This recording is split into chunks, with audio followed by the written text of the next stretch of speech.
Good morning student.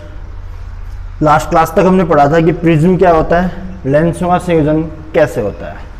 उस prism की definition हमने कुछ ऐसे पढ़ी थी कि दो या दो से अधिक अपवर्तक पृष्ठ ले लिए और इन दोनों दो या दो से अधिक अपवर्तक प्रश्नों को किसी कोण पर, ये क्या था, कोई कोण था जिससे हमने क्या लिया था, थीटा लिया था। ये क्या है, किसी कोण पर व्यवस्थित किया गया। क्या किया गया, व्यवस्थित किया गया, ये मान के चलो। तो जो इन अपवर्तक पृष्ठों से घिरा हुआ ये समांगी व पारदर्शी जो माध्यम था, इस समांगी व पारदर्शी माध्यम को हमने क्या कहा था, प्रिज्म कहा था। क्या कहा था, प्रिज्म कहा था। ये अपवर्तक पृष्ठ, ये अपवर्तक पृष्ठ हमने लिए थे ए, बी और सी। ये अपवर्तक पृष्ठ ए, बी और सी जिस कोण पर झुके हुए होते हैं, जिस कोण पर झुके हुए होते हैं, उस कोण को कहते हैं प्रिज्म कोण कहते हैं। उस कोण को क्या कहते हैं, प्रिज्म कोण कहते हैं। ठीक है। फिर हमने कहा कि यहां से हमने इस पर क्या डाला था, एक लंब डाला था ऐसे। इन लंबों को भी क्या कह दिया था, पार्थिव भी कहा था और अभिलंब भी कहा गया था। ठीक है। अब आगे हम पढ़ेंगे इसमें कि प्रिज्म द्वारा प्रकाश का अपवर्तन। क्या पढ़ेंगे, प्रिज्म द्वारा प्रकाश का अपवर्तन कैसे होता है और किस तरीके से होता है। देखो भाई, पढ़ेंगे प्रिज्म द्वारा प्रकाश का अपवर्तन। प्रिज्म द्वारा प्रकाश का अपवर्तन। देखो भाई, हमने एक प्रिज्म लिया और इस प्रिज्म का नामकरण कर दिया मैंने, ये प्रिज्म हो गया और इसका नामकरण हो गया ए, बी और सी। ठीक है। सबसे पहले मैंने अपवर्तक पृष्ठ ए बी पर एक अभिलंब बना दिया। क्या बना दिया, एक अभिलंब बनाया। अभिलंब हो गया। ये क्या है, 90 डिग्री कोण अंकित करा, इसे हमने क्या कह दिया, अभिलंब। और इस अभिलंब को नाम क्या दे दिया मैंने, N1 नाम दे दिया। क्लियर। उसके पश्चात इस अभिलंब से आपतन कोण I बनाते हुए हमने एक प्रकाश किरण आपतित करवाई। ये हमने क्या करवा दिया, एक प्रकाश किरण आपतित करवाया। इस प्रकाश किरण को मैंने नाम दे दिया P और Q। ये जो प्रकाश किरण इंसिडेंट करवाई मैंने, आपतित करवाई, इसे मैंने नाम क्या दे दिया, P और Q। इसे मैंने बोल दिया आपतित प्रकाश किरण। ठीक है। सबसे पहले इधर कौन सा माध्यम था, विरल माध्यम था, वायु माध्यम था। इसके अंदर कौन सा माध्यम है, काच माध्यम है, मतलब क्या हुआ, सघन माध्यम है। कौन सा माध्यम है, सघन माध्यम है। जब ये प्रकाश किरण आपतन कोण I के साथ में, आपतन कोण, आपतन कोण, आपतन कोण I के साथ में आपतित होती है, तो प्रिज्म के अंदर अभिलंब की ओर क्या हो जाती है, झुक जाती है। ये अभिलंब की ओर क्या हो गई, झुक गई। इस कोण को हमने कह दिया R1। क्या कह दिया, R1। और क्या है, अपवर्तन कोण है। इसे मैंने क्या बोल दिया, R1। और R1 क्या हो गया, अपवर्तन कोण हो गया। क्लियर। इसको हमने नाम दे दिया Q और R। इस बिंदु पर हमने क्या बना दिया, R बिंदु बना दिया। और इस R बिंदु पर मैंने एक अभिलंब बना दिया। इसको मैंने क्या किया, पीछे के बढ़ाया, यहां पर क्या हो गया, O बिंदु नाम दे दिया। ठीक है। इस R से जब ये प्रकाश की सघन माध्यम से पुनः विरल माध्यम में जाएगी, तो इस अभिलंब N2, ये भी क्या है, अभिलंब है, अभिलंब N2 से क्या हो जाएगी, दूर की ओर हट जाएगी। क्या होगी, दूर की ओर होगी, इसे हमने एस नाम दे दिया। इस किरण को हमने कह दिया निर्गत प्रकाश किरण। मतलब क्या हुआ कि यह प्रकाश किरण प्रिज्म से बाहर की ओर निकल रही है, इसलिए हमने क्या कह दिया निर्गत प्रकाश किरण। यह निर्गत प्रकाश किरण इस अभिलंब के साथ में कोण बनाती है और उस कोण को हमने नाम दे दिया निर्गत कोण। क्या नाम दे दिया?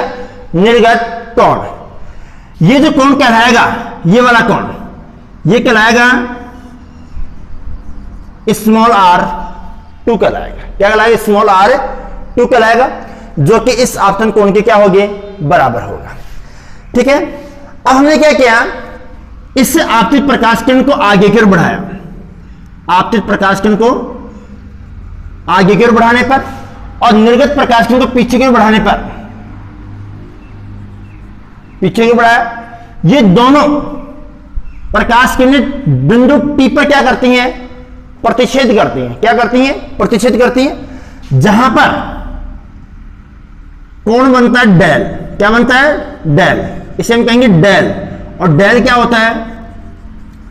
विचलन कोण होता है। क्या होता है? विचलन कोण। ठीक है।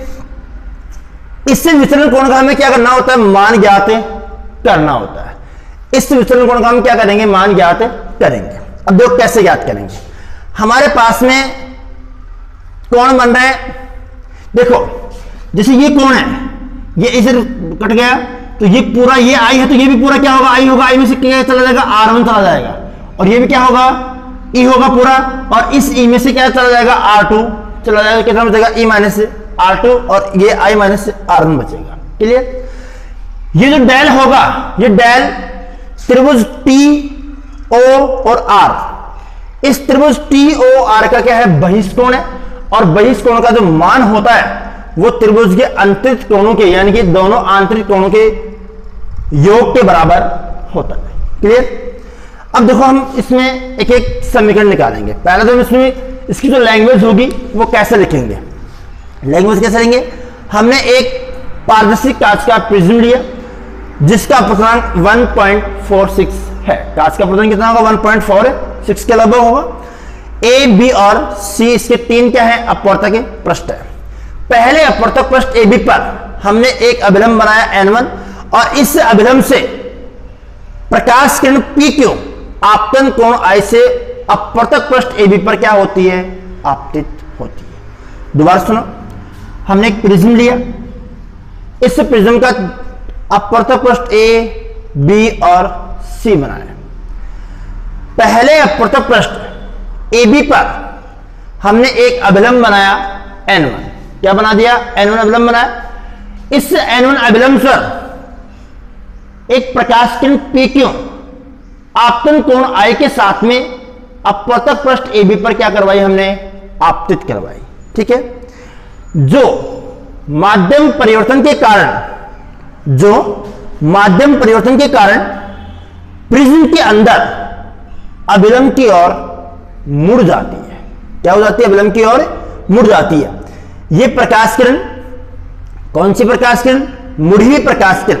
ये मुड़ी हुई प्रकाश किरण अपवर्तक पृष्ठ AC पर QR आपतित होती है। ठीक है। जिसका आपतन कोण कितना है? R2 है। कितना है? R2। तथा अपवर्तक पृष्ठ AC पर जब ये पारगमित होती है, AC से पारगमित होती है, तो ये द्वितीय अभिलंब N2 से दूर की ओर हट जाती है, निर्गत हो जाती है, जिसे हमने क्या कह दिया? निर्गत प्रकाश किरण कहा। जिसे हमने क्या कहा? निर्गत प्रकाश किरण कहा। ठीक है। इस अभिलंब और निर्गत प्रकाश किरण के मध्य जो कोण बनता है इसे हमने क्या कहा? निर्गत कोण कहा। और इसका हम क्या निकालेंगे? मान निकालेंगे। अब देखो हमारे पास एक चतुर्भुज बनता है A, Q, O और R। क्या बनता है? चतुर्भुज बनता है। देखो क्या हुआ।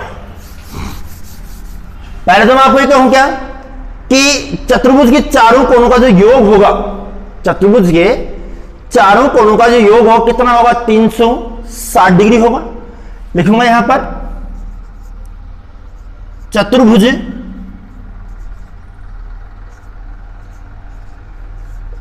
AQOR। तो क्या कोण ए प्लस कोण AQO प्लस कोण QOR प्लस कोण ORA बराबर 360 डिग्री होगा कि नहीं होगा। मतलब ये हुआ कि जो चतुर्भुज हम लेके चल रहे हैं, इस चतुर्भुज के चारों कोणों का जो योग होगा वो कितना होगा, 360 डिग्री होगा। क्लियर। इसके आगे हम क्या पढ़ेंगे, इसके आगे हम ये पढ़ेंगे कि जो इसका मान होगा, इसका जो मान होगा वो कितना होगा। देखो यहां से देखो, त्रिभुज QOR, एक तो ये हो गया QOR, ये कितना डिग्री है, 90 डिग्री है, और QAR ये भी कितना डिग्री है, 90 डिग्री है। तो ये देखो इसका मान भी कितना हो गया, 90, और इसका मान भी कितना हो गया, 90 डिग्री हो गया। कितना हो गया, 90 डिग्री। तो क्या हो गया, ये ऐसे कहें कि ये अभिलंब है तो ये भी 90 डिग्री और ये भी 90 डिग्री हो गया। तो बचा कितना, देखो कोण A प्लस कोण QOR बराबर 360 माइनस 180। तो कोण A प्लस कोण QOR बराबर 180 डिग्री, समीकरण नंबर 1। क्लियर। कितना हो गया, 180 डिग्री हो गया। क्लियर हुआ। अब यहां से हम क्या पढ़ेंगे, इसमें हम इसमें ये पढ़ सकते हैं कि जो ये मान लेके चल रहे हैं हमारे पास, त्रिभुज कौन सा है, ये देखो ये वाला मान जो R1 है R2 है, इसका मान क्या करेंगे, हम ज्ञात करेंगे। और वो कैसे ज्ञात करेंगे, देखो यहां लिख देता हूं, इसमें लिखेंगे त्रिभुज QOR में, त्रिभुज QOR में क्या होगा, देखो ये त्रिभुज Q और R, इसमें देखना आप, ये R1, ये QOR1, ओ सॉरी R, और ये R2, इन तीनों का योग कितना हुआ, 180 डिग्री हुआ कि नहीं हुआ। बस त्रिभुज के तीनों कोणों का योग 180 डिग्री। तो कोण R1 प्लस कोण R2 प्लस कोण QOR बराबर 180 डिग्री हो गया। बराबर कितने, 180 डिग्री हो गया। अब देखो यहां से या तो ऐसा करो कि समीकरण नंबर 1 से QOR का मान निकाल लो, या ऐसा कर लो कि इसको पक्षांतरण कर दो, यहां से इसका मान पुट कर दो, या ऐसे कर लेते हैं भाई 180 बराबर क्या रख देंगे, समीकरण नंबर 1 से ये मान रख देंगे। यानी कि अतः समीकरण 1 से क्या हो गया, कोण R1 प्लस कोण R2 प्लस कोण QOR बराबर कोण A प्लस कोण QOR। जो कोण QAOR और कोण QOR क्या हो गया, आपस में कैंसिल हो गया। क्या बच गया, कोण R1 प्लस कोण R2 बराबर कोण ऑफ A। यानी कि इसको समीकरण नंबर क्या दे दिया मैंने, 2 दे दिया। जो प्रिज्म के अंदर अपवर्तन कोण था और जो आपतन कोण R2 था, इन दोनों कोणों का जो योगफल होगा वो किसके बराबर होगा, प्रिज्म कोण के बराबर होगा। क्लियर। अब आगे इसमें हम ये देखते हैं कि जब हम इस आपतित प्रकाश किरण PQ को आगे की ओर बढ़ाते हैं और निर्गत प्रकाश किरण RS को पीछे की ओर बढ़ाते हैं, तो हमें प्रिज्म के अंदर ये दोनों प्रकाश किरणें जिस बिंदु पर प्रतिच्छेद करती हैं, उस बिंदु पर एक कोण बनता है। जिस कोण पर प्रतिच्छेद करती है उस पर क्या होगा, एक कोण बनेगा। कोण को हम क्या कहेंगे, न्यूनतम विचलन कोण कहेंगे। क्या कहेंगे, न्यूनतम विचलन कोण कहेंगे। अब इस न्यूनतम विचलन कोण का हम मान कैसे निकालेंगे, यहां पर लिखेंगे हम न्यूनतम विचलन कोण का मान। क्या लिखेंगे? न्यूनतम विचलन कोण का मान। देखो भाई, ये डेल निकालेंगे तो डेल का मान, डेल का मान कैसे होगा? त्रिभुज टी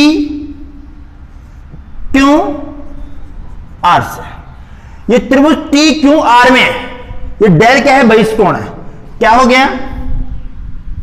डेल बराबर, डेल बराबर, मैं यहां पर इसका त्रिभुज बना रहा हूं, ये हो गया क्यू, ये आर। एक प्रकाश किरण इधर चली गई डैश डैश करके, दूसरे प्रकाश किरण ये आगे डैश डैश करके, ये क्या होगा? डेल हो गया। ये क्या है? ये R1, तो ये क्या होगा? इसका मान होगा I माइनस R1। और ये क्या है? ये R2 है, तो इसका मान क्या होगा?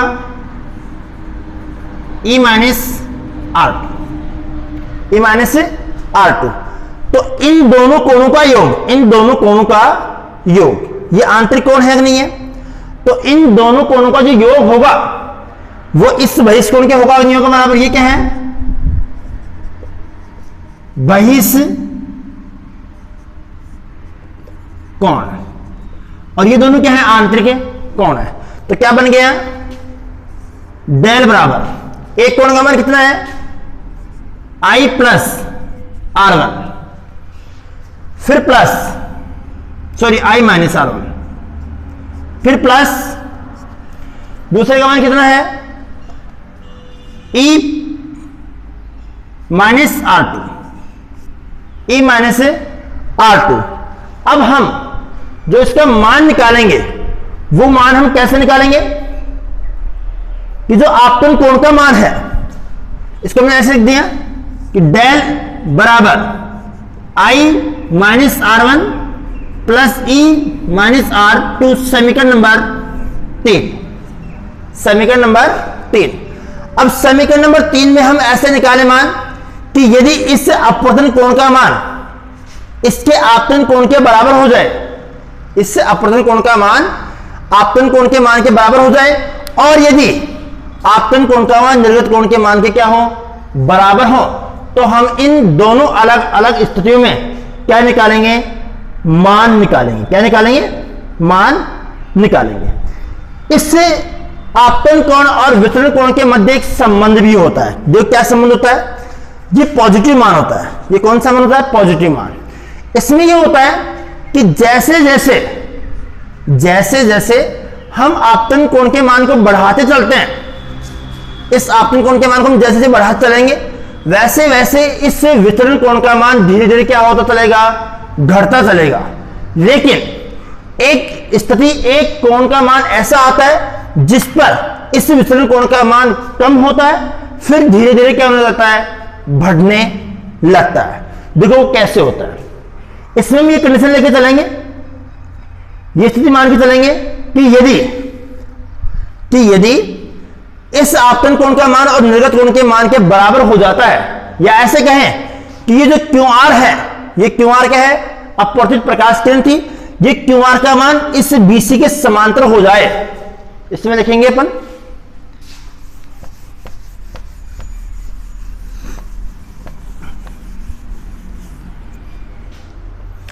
लिखेंगे यदि ये स्थिति एक कंडीशन में मैंने नोट्स में लिख रखा है इसको, यदि QR का मान या ऐसे QR BC के समांतर हो जाए तो आपतन कोण I व निर्गत कोण E का मान बराबर होगा। क्या होगा? बराबर होगा। और कितना होगा? I बराबर ई हो जाएगा। क्या हो जाएगा? आई बराबर ई। आई बराबर क्या हो गया? ई हो गया। अब जब आई बराबर ई हो जाएगा, आई बराबर क्या हो जाएगा? ई हो जाएगा, तो ये जो R1 और R2 है ये भी क्या होंगे? आपस में बराबर होंगे, समान होंगे। इसमें समीकरण नंबर 4 दे दिया। तो स्मॉल r1 बराबर क्या होंगे? स्मॉल r2 बराबर किसके? r के। तो क्या हो गया? समीकरण नंबर 3 में रखेंगे। देखो ये जो कोण r1 है और r2 है इसका मान रख देंगे। अतः समीकरण 2 से 2 है तो क्या हो गया? कोण r प्लस कोण r बराबर a, कोण a। तो क्या बन गया? 2r बराबर a, तो r बराबर क्या बन गया? a by 2। समीकरण नंबर कितना हो गया? 5 हो गया। यानी कि अपवर्तन कोण हुआ कि नहीं हुआ?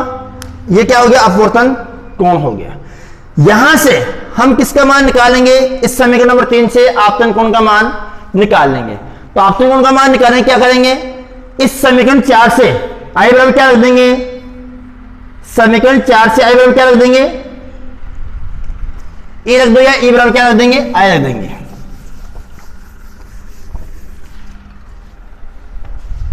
यहां पर लिखेंगे। अतः समीकरण 3 में ई बराबर आई, समीकरण 4 से वह R1 बराबर R2 बराबर R रखने पर क्या हो जाएगा? डेल बराबर I minus minus R plus I minus R। तो डेल बराबर 2I minus 2R, 2I minus 2R। अब देखो इसमें हम क्या कर सकते हैं? या तो ऐसे ले लो भाई, ये कॉमन ले लो, और या फिर 2 कॉमन लेकर के इसमें डिवाइड कर देंगे। तो क्या बन जाएगा? डेल बराबर 2I माइनस R अपॉन कुछ नहीं आएगा। अब इसको हम क्या कर देंगे? डिवाइड कर देंगे, पक्षांतर कर देंगे। तो क्या हो जाएगा? पक्षांतर में कितना होगा? या ऐसे करें कि दोनों के मान पक्षांतर करते बाद में क्या ले लें? कॉमन ले लें। जब इसको बाद में हम कॉमन लेंगे तो बाद में कॉमन लेंगे तो कितना आएगा? देखो यहां से कर दें 2I बराबर डेल प्लस 2R। तो I बराबर कितना हो गया? Del plus 2R upon 2। ये हो गया। अब हमने 2R बराबर क्या पढ़ रखा है? 2R बराबर पढ़ रखा हमने A। तो क्या हो गया? I बराबर डेल प्लस A अपॉन 2। इस डेल को हम क्या कर सकते हैं? इस डेल को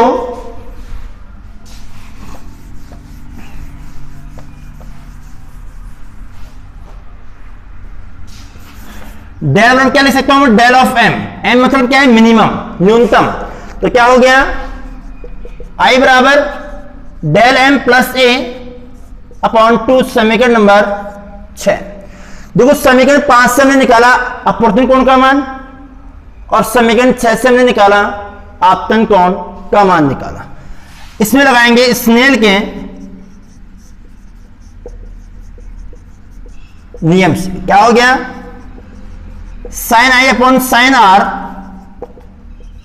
न्यू2 n2 अपॉन n1। इसको मैं लिख सकता हूं क्या कि n2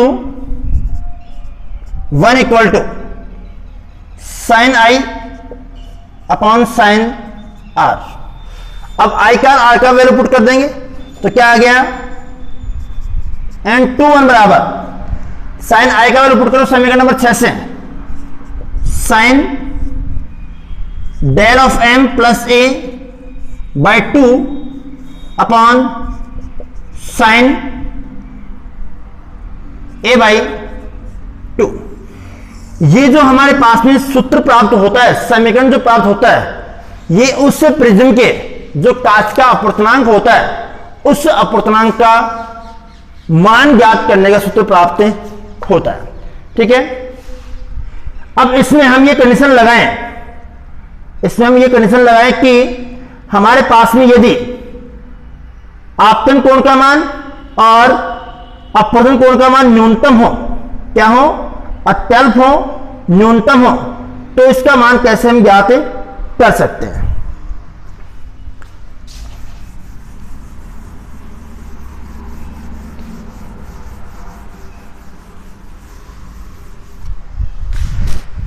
देखो भाई, यहां लिखेंगे अपन, जहां ए प्रिज्म कोण का मान है। ये जो प्रिज्म कोण होता है, इस प्रिज्म कोण का जो मान होता है वो कितना होता है, ए बराबर 60 डिग्री होता है। कितना होता है, ए बराबर 60 डिग्री होता है। और डेल ऑफ एम क्या है, डेल ऑफ एम बराबर न्यूनतम विचलन कोण का मान होता है। ठीक है, फिर N2 और N1 क्या है, अपवर्तनांक क्या है। इसमें लिखेंगे अपन, यदि आपतन कोण व अपवर्तन कोण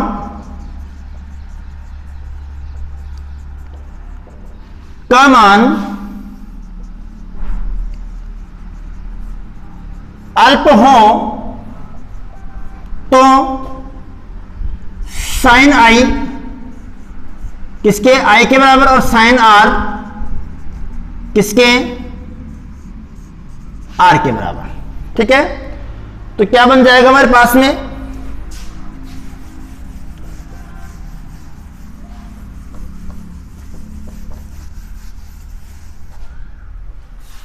हमारे पास में क्या बनेगा, अतः N21 बराबर आई अपॉन आर। अब इस आई का और आर का मान हम कहां रखेंगे, समीकरण 5 और समीकरण 6 से रखेंगे। तो N21 बराबर del of m plus a by 2 बटे ए बाई 2, यही आएगा। देखो 2 से 2 क्या हो गया, कैंसिल हो गया। क्या बच गया हमारे पास में, N21 is equal to del m plus a by a. ठीक है, अब हम इसको हल करेंगे तो कैसे हल करेंगे, डिवाइड बाई 1 कर लेंगे और इनको क्या कर देंगे, क्रॉस मल्टीप्लाई कर देंगे। तो क्या हो गया, N21 multiply a equal to del m plus a. हमें न्यूनतम विचलन कोण का मान ज्ञात यहां से करना हो तो कैसे करेंगे, डेल m बराबर पक्षांतर करेंगे तो N21 मल्टीप्लाई ए माइनस ए।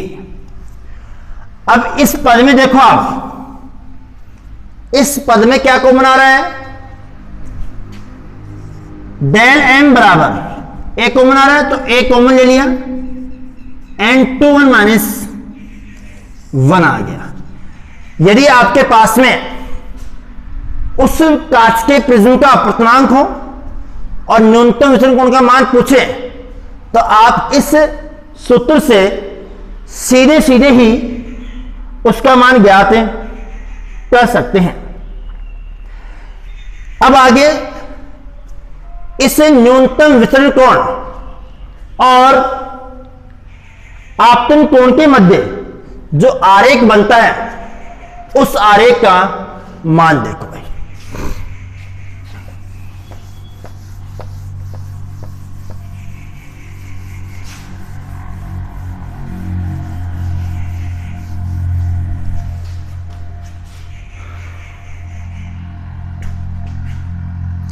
यहां लिखेंगे न्यूनतम विचलन कोण डेल ऑफ m व आपतन कोण आई के मध्य आरेखीय संबंध। जो न्यूनतम विचलन कोण डेल ऑफ एम है और आपतन कोण जो आई है उसके मध्य जो आरेखीय संबंध होगा वो कितना होगा। देखो भाई, हमारे पास जो ग्राफ होती है उस ग्राफ को हम लेंगे एक एक्स एक्स और दूसरा लेंगे वाई एक्स। ये वाई एक्स हो गया, पॉजिटिव वाई एक्स हो गया ये, और ये क्या हो गया, एक्स एक्स हो गया। ठीक है, तो यहां पर ये क्या हो गया, मूल बिंदु हो गया, ओ हो गया। इस वाई एक्स पर हम लेंगे न्यूनतम विचलन कोण का मान लेंगे, और क्या होगा, डेल ऑफ एम। हमेशा ध्यान रखना इसका जो मान होगा वो हमेशा डिग्री में होगा। किस में होगा, डिग्री में। और आपतन कोण का मान भी किस में होगा, आपतन कोण का मान भी डिग्री में ही होगा। किस में होगा, डिग्री में ही होगा। ठीक है, तो इसका जो आरेख बनता है, इसका आरेख ऐसे बनता है कि पहले ग्राफ घटती है, फिर एक पॉइंट के साथ बाद में ग्राफ धीरे धीरे क्या हो जाती है, बढ़ने लग जाती है। तो ये जो पॉइंट होता है, जैसे मान लो ये पॉइंट है, इस पॉइंट पर जो कोण बनता है उस कोण को हम कहेंगे न्यूनतम विचलन कोण कहेंगे। इस आरेख से ये स्पष्ट होता है कि पहले जैसे जैसे हम आपतन कोण का मान बढ़ा, जैसे हमने 30 डिग्री लिया, 35 लिया, 40 लिया, जैसे जैसे बढ़ा चलेंगे तो पहले इसका मान क्या होगा, धीरे धीरे कम होगा। उसके बाद में एक निश्चित या एक विशेष आपतन कोण के मान पर वो धीरे धीरे वापस क्या हो जाता है, बढ़ने लगने जाता है। ठीक है, तो ये ग्राफ क्या कराती है, आपतन कोण और विचलन कोण के मध्य आरेखीय संबंध दर्शाती है, कहलाती है। ठीक है, इसके आगे जो नेक्स्ट टॉपिक होंगे, जैसे प्रकाश का प्रकीर्णन, प्रकाश का विक्षेपण, प्रकाश के विक्षेपण से गठित घटनाएं, इंद्रधनुष, इंद्रधनुष के प्रकार, ये हम पढ़ेंगे नेक्स्ट क्लास में। धन्यवाद।